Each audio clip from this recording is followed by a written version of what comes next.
welcome back. It's been a little bit of time between posts. I just did a bit of a drive actually. I took the old office mobile. I was planning on heading out to Longreach for a couple of weeks, and when I say out to Longreach for a couple of weeks, travel over a couple of weeks, and yeah, I sort of got underway, and night one, I'd finished up in Brisbane, raced up the coast, headed inland, and got to Theodore, and this happened.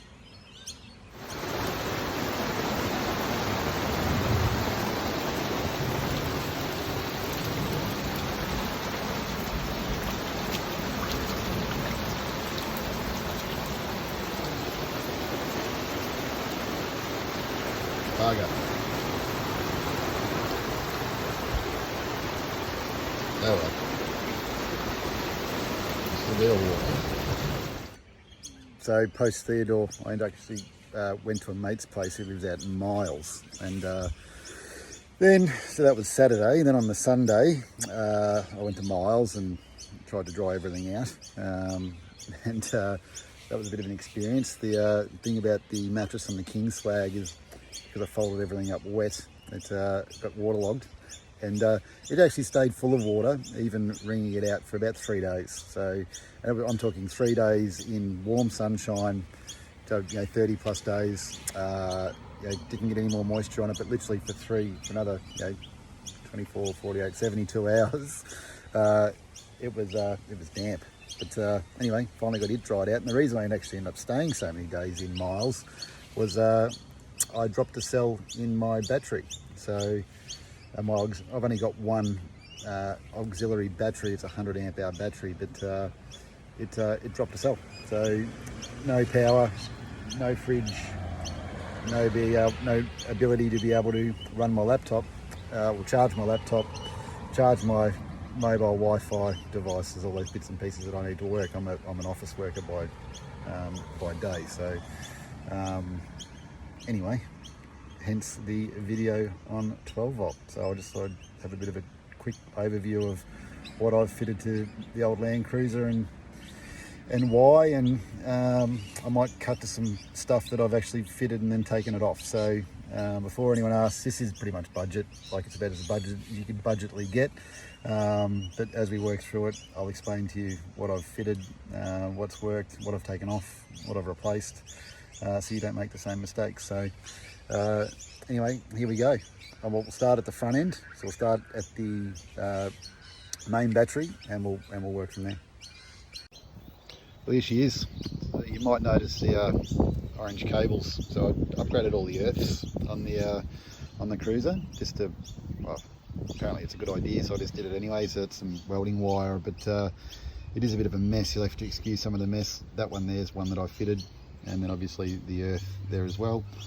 On the positive line, it runs through to a 25 amp circuit breaker. The reason this is a much better setup than I had for the VSR, so which is the original way I used to charge the battery. It actually required a 60 amp circuit breaker. So the VSR used to mount to the side of the air filter there, but for whatever reason I just experienced too much voltage drop on the VSR. So whilst I was putting out 14.4 volts pretty consistently off the old cruiser battery, for whatever reason the VSR kept regulating down the voltage to about 12 volts. So it just wasn't an overly satisfactory thing. And anyway, the system I'm currently running is much better, but nothing non-original about the alternator either. It's still the original 80 amp external regulator alternator.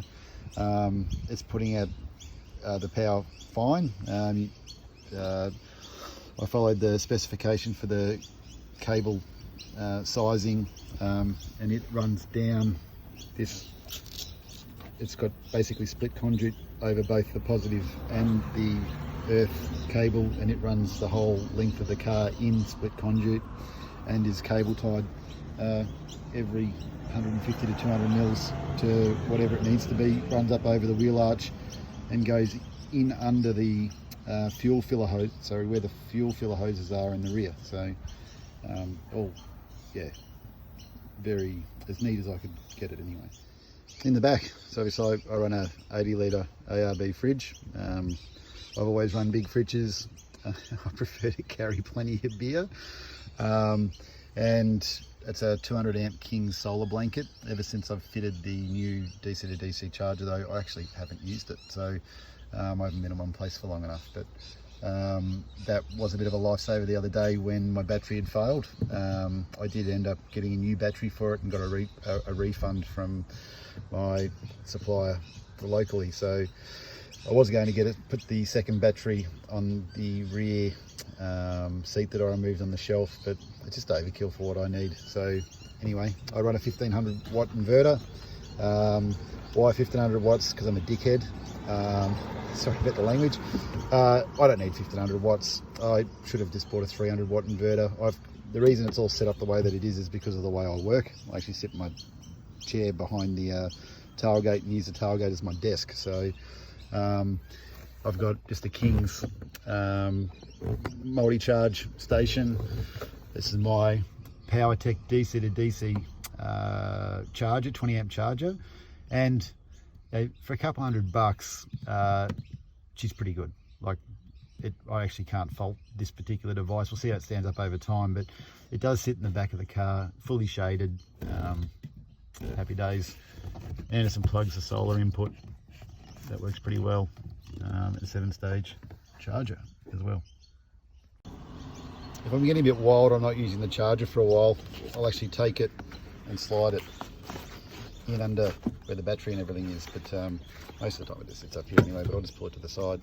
So this is my custom made attachment. So that mess of wires is because I'm a bit of a pig, so I actually need to tidy it up, but most things run for a fuse block, and yeah, most things are shrink wrapped and crimped, or crimped and shrink wrapped I should say, but pretty easy to access, and like I said, good budget. So yeah, for the most part it does everything I need it to do. There is you might notice that switch sitting up on the air conditioning condenser at the back there, or compressor I should say. It's just for some lights on the rear door. But some of the challenges with this old car, obviously, as I said in some of the earlier videos, is doing as little molestation as possible. So unfortunately I had to put 2 holes in the floor pan of the boot here, and they have got the proper compression grommet fittings, sorry, the screw connector type, so to stop any water egress. And I did obviously paint around the edge of the holes with Penetrol too before I put the fittings on. So necessary, because I had to get the lines in somehow. So I do run the earth and the positive cable, obviously all the way from the starting battery to the auxiliary battery. So, or actually to the DC to DC charger, then to the auxiliary battery. So yeah, anyway, that's my basic little 12 volt setup. It works pretty good for what I'm trying to do, and again, a bit of a mess at the moment because I had to pull all the wiring out, but these 2 leads here, so when I get home I can just plug that straight in an extension lead that I poke in through the rear side window, and the reason it's on that side of the car is because that's where the power point is in the garage. So happy days. That's my little 12 volt setup, and there's only a couple of other things that I'll quickly point out that are just nice to haves that I just plumbed into that auxiliary battery as well. Bit of LED strip lighting, super simple stuff actually. So on this end, it was just one of those, those freebie gifts you get from King's. So I took it out of its little packet, bought these little clips from RTM, and have just run it down inside. So no holes. Got a little switch, and it just plugs straight into the cigarette lighter. I mean, it's a great little bright light. The only problem is it attracts bugs, so it might be time for a bit of a rethink on that and move to an amber light. But yeah, that's one little nice to have. And the other little nice to have is the cup holders with the charger. So they're also hooked up to the rear battery as well, so I can, that's my sound system down there, obviously that's the UE-beam charger, and there's the phone charger. So I got a couple of chargers, Loz has got a couple of chargers, they're up front, you know, if you want things out of the way and all that sort of stuff. Very good, don't need the car to be on, and it effectively leaves the good old cigarette lighter as I do have a charging plug for that as well. So if I'm driving, I'll use the surplus off the battery, but look, honestly, everywhere I've pulled up over the last couple of weeks, you know, other than that minor battery issue, everything is working good. But yeah, that's it. Good old 12 volt. What have I learnt? Buy once. It's probably a good thing.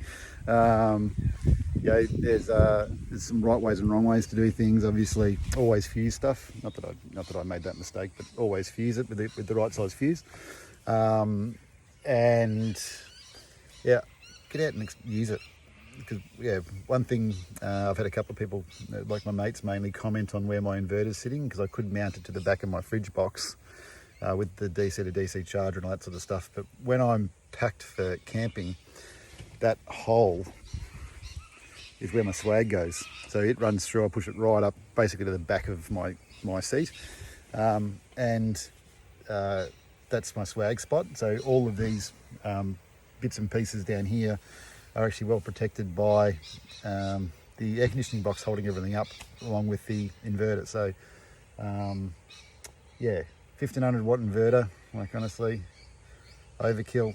Again, I bought the inverter thinking that, you know, just purely to run a laptop and charge, you know, cameras and things like that. But I could have got away with not doing any of that. So you can actually, effectively what they do is a lot of devices are actually DC charging. So they take AC. So at the moment what I'm doing is converting DC to AC to convert it to DC. So there you go, think about that. So, but things like you know, charging battery tools and all that sort of stuff. So for my battery chargers for the battery powered tools that I carry in the truck. So, yeah, you can actually get a 12 volt charger for those now. You always could. They actually charge it. They charge on DC. So, yeah, I shouldn't say 12 volt. They charge DC. Anyway, inverter. I've got one, oversized. Yeah, right. DC to DC charger. Much better than the VSR that I was running, voltage sensitive relay, and it's thinner diameter cable as well, which is a little bit handier. Yeah, I'll just show you some stuff that I've taken off the truck when I get back. Right, back. Actually can't be bothered. I've got to move too many cars. But yeah, I've wasted plenty of money on cable. Use a shit ton of crimps. Soldered plenty of stuff. Shrink wrapped plenty of stuff. Blah, blah, blah. But I think it's just one of those things that you learn from. So am I happy with how everything is at the moment? Yeah, I'm pretty happy. Would I like to move it? Yeah, probably would. I actually would like to mount it on the fridge, but it just doesn't work for me. I might change a few things around as to how things actually work. So I might actually put a power point at the back, mounted in the side there, move all of this stuff over to the back behind the fridge and put a power point there with an extension lead that runs off the inverter. So, you know, can you do that? I don't know, but that's an option. Or I could run a lead and just have it hanging out the back when I need to use it that way. But yeah, I think, you know, for how I use the truck at the moment, it works for me. But you know, I may change some stuff around. So if you've got any ideas, you know, throw it in the comments. I'm all about, you know, seeing different people's setups and how they do things. So yeah, I would like to use the roof space in the cruiser a bit better as well, with some cargo netting and a few other bits and pieces like that. So, you know, I'm not adverse to changing things around. But anyway, that's my 10 cents on my 12 volt system. I might add in the description below, I might just put some rough costings in there But doing some rough maths, just driving back here, then I think I could have, had I done it once, I probably could have got away with sub $800. So anyway, that's this short video. I might leave you guys with a little bit of what I looked at for a good couple of days, just cruising around. Plenty of open roads and no one around. So yeah, take care.